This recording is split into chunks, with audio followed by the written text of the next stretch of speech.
tak stručne povedané, výber by tých odvodov daní, daňový úrad, to je logické, a boli by to teda verejné zdroje. Vzniklo by pripoistenie, konečne po 26 rokoch budovania ako keby podnikateľského prostredia kapitalizmu na Slovensku, čiže konečne po 26 rokoch by vznikla pluralita súkromných zdravotných poisťovní a konečne by vlastne vznikli normálne fungujúce súkromné zdravotné poisťovne.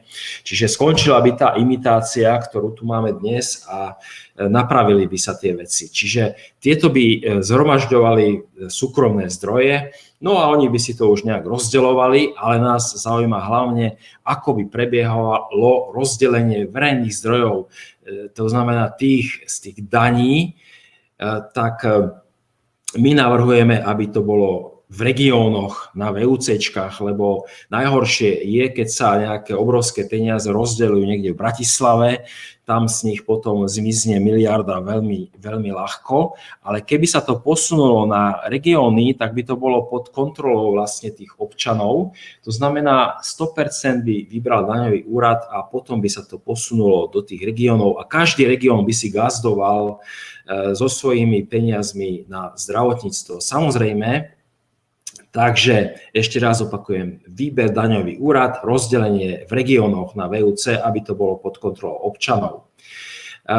Politická strana Priama demokracia, keď by sa stala politickou elitou, ktorá by rozhodovala o našej krajine, tak má v pláne zaviesť jednu daň, jednu dávku a týmto systémom je možné ešte oveľa zjednodušiť financovanie zdravotníctva, pretože z toho obrovského balíka, ktorý by sa podarilo vybrať jednou daňou, ktorá by zdanila banky a korporácie, tak tých 5 miliárd na zdravotníctvo by bolo možné priamo, by sa takto zhromaždili tie peniaze na daňovom úrade, by sa poslali do regiónov a veľmi by sa zjednodušilo. Čiže politická strana Priama demokracia predovšetkým sa snaží všetko zjednodušiť, lebo keď je to jednoduché, není možné podvádzať a občan vidí do toho a vie, čo má dostať.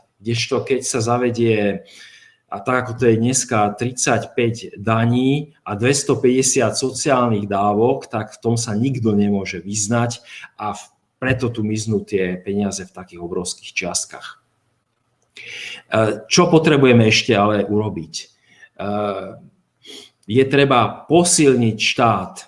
Dnešné politické elity, všetky tie politické elity, ktoré reprezentujú obchodníkov a ktoré reprezentujú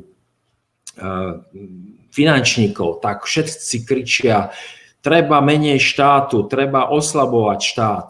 No samozrejme, lebo oni robia veci, ktoré keby bol štát silný, tak by povedal, toto nemôžete robiť, toto je nezákonné. Ale keď sa štát oslabí, tak sa potom dajú rôzne veci nezákonné robiť a je možné sa dostať veľmi ľahko k peniazom od občanov. Čiže samozrejme, že treba posilniť štát a posilniť ho predovšetkým tým, že treba kodifikovať trestnoprávnu a hmotnoprávnu zodpovednosť politických elít. Čiže takýto silný štát, keď si bude ovládať tieto nástroje, tak tá politická elita si nebude môcť dovoliť robiť také veci, ako robí dnes, pretože tí ľudia sa stanú väzňami. Jednoducho není možné v takejto miere rozkladať štát, ako je to dneska.